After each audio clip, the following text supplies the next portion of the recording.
You might think they left suddenly, but an INFJ never truly cut someone off without countless silent battles first. They tried to explain, to reconnect, to forgive again and again until the weight of being unseen broke something inside them.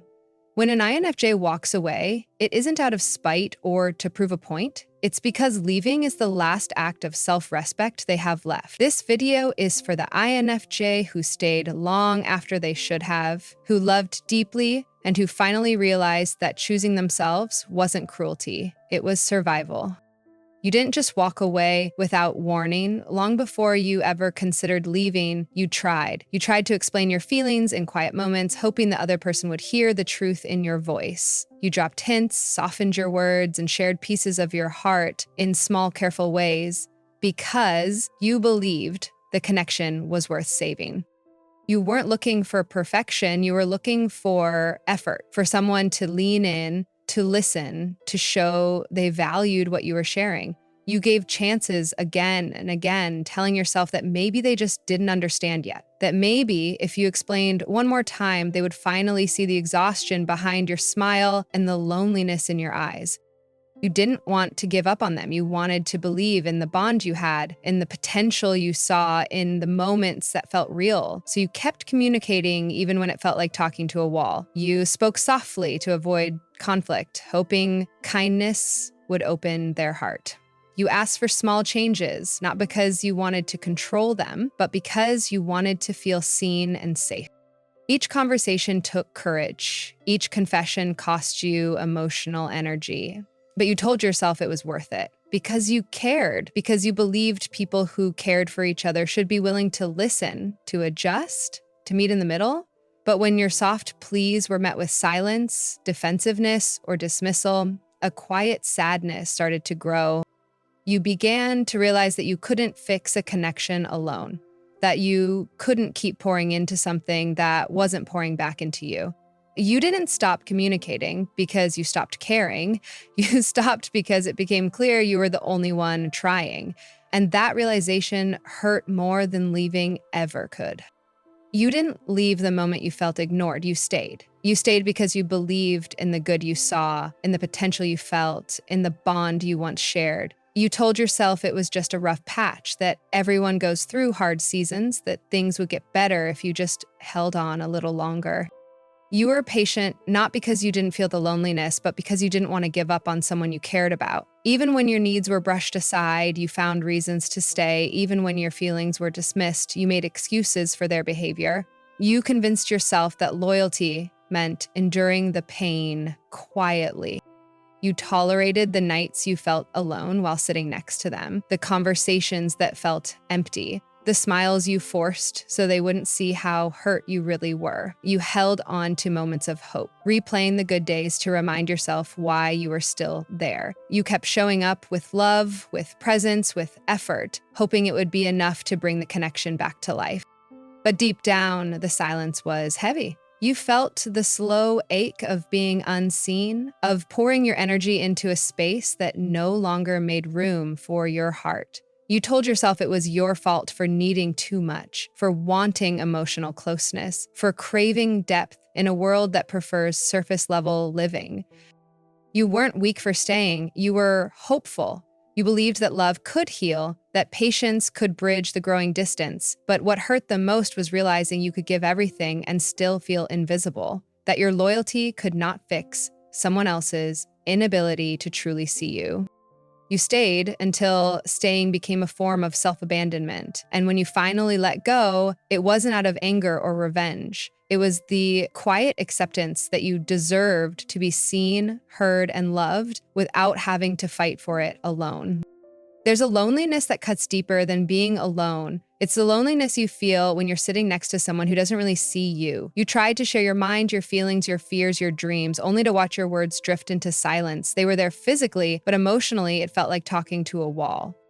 You would sit together, but your souls were miles apart. You would share a joke, a story, a glimpse of your heart, only to be met with a distracted nod or a glance at their phone. It wasn't the absence of people that hurt you the most. It was the absence of connection in the presence of someone you cared about. You tried to downplay it at first. You told yourself not everyone communicates the way you do, that maybe you were expecting too much, that maybe you were too deep. But each time you opened up and felt unseen, the emptiness inside you grew. You laughed with them while your heart felt heavy. You smiled while fighting back tears, and you stayed while every moment reminded you how invisible you had become. You didn't need constant attention or grand gestures. You just needed presence, real presence. You needed them to look into your eyes and see the quiet pain you couldn't put into words, to notice the subtle shift in your energy, to care enough to truly listen. But as days turned into weeks, you realized the connection you were hoping for wasn't coming. And that hurt in a way solitude never did. Because when you're alone, at least you know why you feel alone. But being with someone who doesn't see your soul while you're offering it to them, that's a heartbreak that doesn't scream, it just slowly breaks you piece by piece.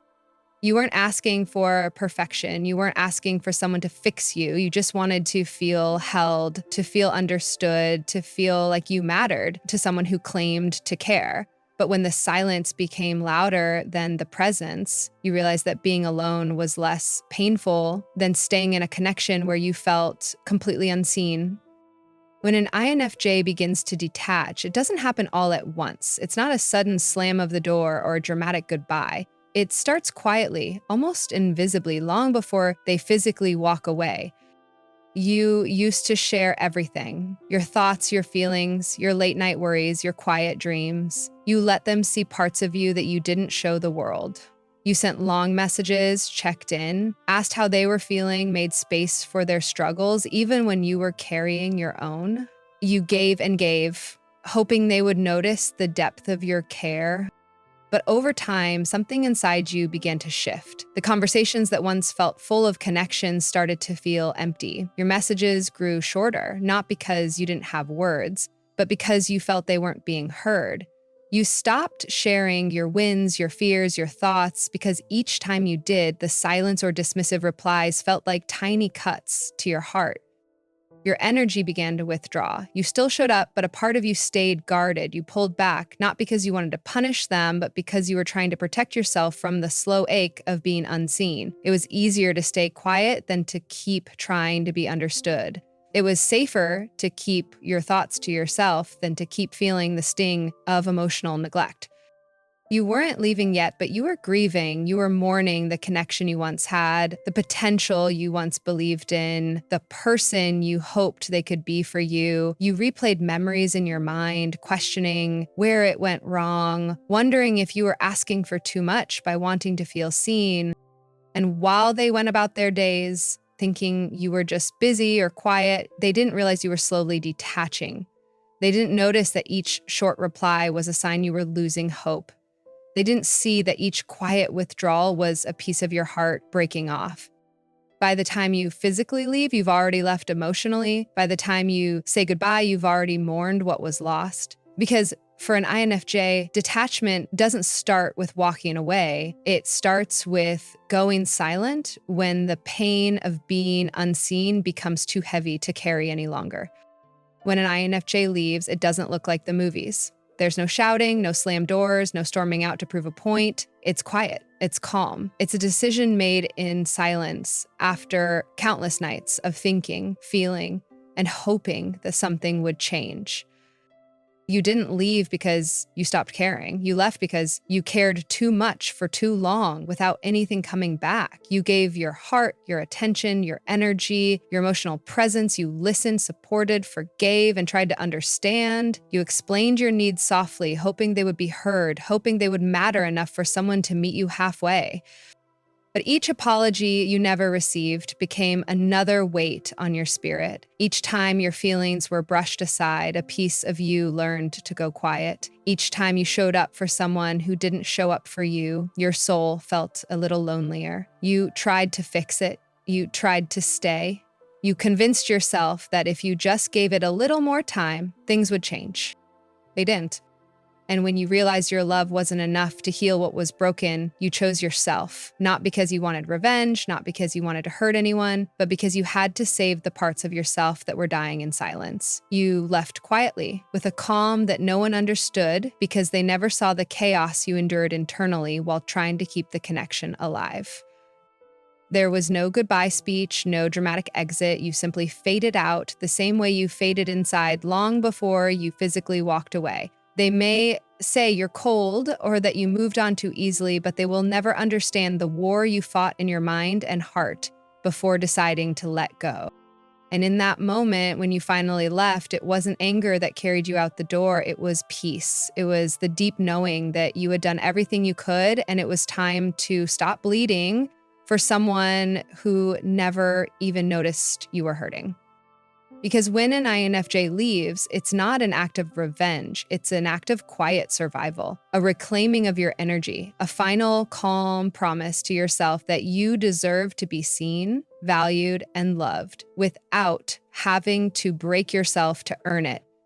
You didn't walk away because you wanted to hurt them. You didn't leave to prove a point or to make them feel the emptiness they once made you feel. You left because you tried everything else and nothing changed. You stayed longer than you should have, carrying hope like a quiet prayer in your chest, believing that if you just loved harder, gave more, explained yourself better, they would finally see you. You hinted at your pain softly, hoping they would hear the tremble in your voice. You forgave silently, over and over, without the apologies you deserved. You showed up for them on your worst days, thinking that if you could be there for them, maybe, just maybe, they would one day be there for you.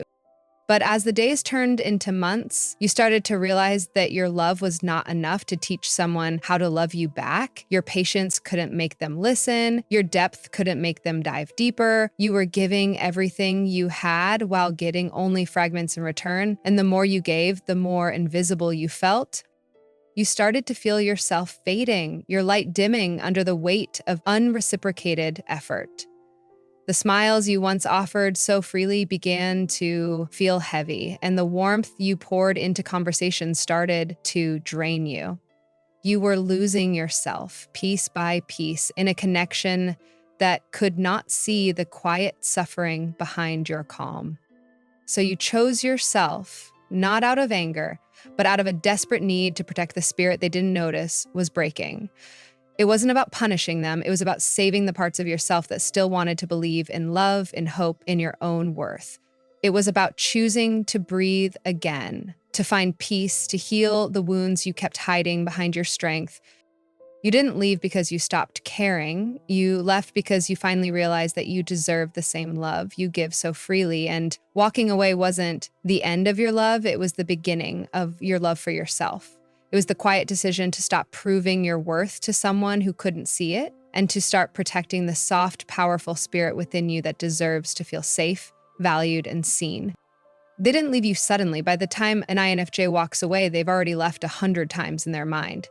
They've cried in silence on nights you never noticed, replaying conversations, wondering if it was their fault, questioning if they were too sensitive, too demanding, too much. They went through the grief quietly, holding back tears while smiling across from you, carrying the weight of unspoken words in rooms where they felt invisible. They thought everything was fine because they still showed up, still texted, still asked how your day was, but each message was a little shorter, each smile a little more forced, each conversation a quiet goodbye you never heard. They were mourning the connection while it was still alive, grieving the love that once felt so full, but had become a place of loneliness for them. They wanted to fix it. They tried to fix it. They hinted, they explained, they opened up softly, hoping you would hear the shaking in their voice when they said, "I'm tired," or the sadness in their eyes when they said, "I'm okay." But when it became clear that nothing would change, they began the hardest part, letting go of what they wanted it to be, accepting what it had become. And while you went on with your days, they were slowly detaching, piece by piece, choosing to protect the parts of themselves that were breaking in the silence you didn't see. They cried for you. They cried for the dreams they had with you. They cried for the hope they held onto until their hands were bleeding. And when the tears finally stopped, something in them shifted. They stopped begging to be seen. They stopped trying to prove their worth. They stopped waiting for you to notice that they were hurting. And by the time they physically left, they had already let go emotionally, closing the door with a quiet finality you didn't expect. You might think they'll come back because you remember their loyalty, their softness, their ability to forgive. But what you don't realize is that they've already grieved the end while you are still living in the comfort of their presence. And when an INFJ grieves before they leave, their goodbye is permanent, not because they stopped loving, but because they finally started loving themselves enough to walk away. Once an INFJ is gone, they don't come back. It's not because they never cared, it's because they cared too deeply for too long. They stayed when they felt unseen, fought for the connection when it felt one-sided, and gave chances no one else would give. They stayed until staying meant abandoning themselves, until loving you meant betraying their own spirit. By the time they finally walked away, they had already bled out every ounce of hope, and there was nothing left to give. You might think it was sudden because you missed the silent grief, the quiet pulling away, the way their messages became shorter and their laughter faded. You didn't see the tears they wiped away alone, the sleepless nights spent overthinking every conversation, or the countless moments they whispered to themselves, maybe tomorrow will be different. They gave everything they could in small, unnoticed moments, hoping you would see the hurt behind their patience, the exhaustion behind their smile, the desperation behind their calm. When they finally leave, it's not to punish you or to make you chase them. It's not about revenge or creating drama. It's about survival. It's about honoring themselves after being dishonored in silence. It's about choosing peace over chaos, self-love over self-sacrifice, clarity over confusion. And once they find that peace, they will not walk back into a place that cost them their soul to escape. They don't leave doors half go because they know what it cost them to close them. They know the strength it took to detach after fighting so long to hold on. Returning would mean betraying themselves all over again, reopening wounds they worked so hard to heal. They understand that walking away isn't the hard part. Staying away is. And they stay away not out of pride, but out of wisdom, out of respect for the journey it took to reclaim their worth. If you ever find yourself wondering why they don't reach back, why they don't respond, why they don't miss you the way you suddenly missed them, understand this: they already missed you while they were with you. They already grieved the loss of you while sitting next to you. They already let go while you were still holding on to the comfort of their presence. By the time they are gone, it is because they gave themselves the closure they never received from you. And for an INFJ, that closure is permanent. If you've ever been the one who stayed too long, who loved too deeply, and who finally chose yourself after being unseen, know that you're not alone. This space is for you, the quiet warriors who walk away not to hurt others, but to protect the parts of themselves that have been hurt too many times. If this spoke to you, consider subscribing to Brainy One and come back whenever you need a reminder that your depth, your boundaries, and your healing matter. You don't owe your return to anyone. You owe yourself peace. And here, you're seen.